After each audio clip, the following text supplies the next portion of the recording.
Speed on board, healthcare's onboarding accelerated. Hi, John Hewlett here again. Welcome to the first video on the emergency department. This is sort of a quick introduction and then we'll dive in.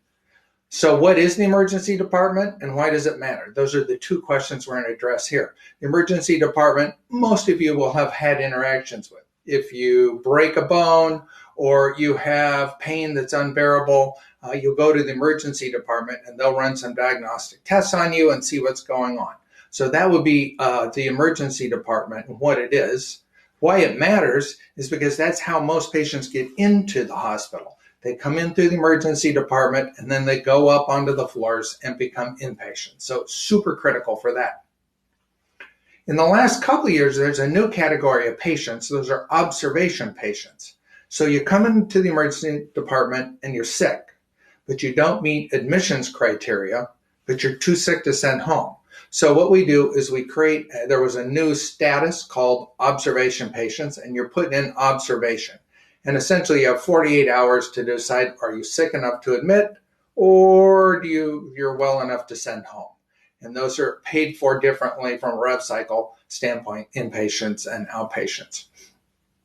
So let's talk about the 5 vectors we're going to cover in the ED. Survival of the patient, predominantly will be patient boards. I'll explain what those are. Survival of the facility. Again, if it's the doorway to the inpatient world, it's the doorway to generate the revenue to keep the hospital running.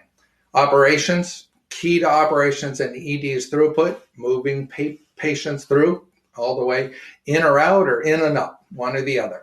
Quality, we're going to talk about some door to X, some timing. There are things that are timed to see if you're meeting the quality standards for excellent care. And interoperability, lots of things we could cover here. Orders, enter, going out, and results coming back are probably the most critical. So a cute story about when I got to my first hospital, I referred to the ED as ER. That show is popular, so it was in my lingo. So I said, hey, what's going on in the ER? And they said, you mean one of the rooms in the emergency department?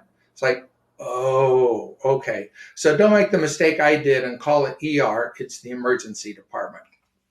So thanks for watching. This is an introduction. I look forward to diving deeply into each of those vectors.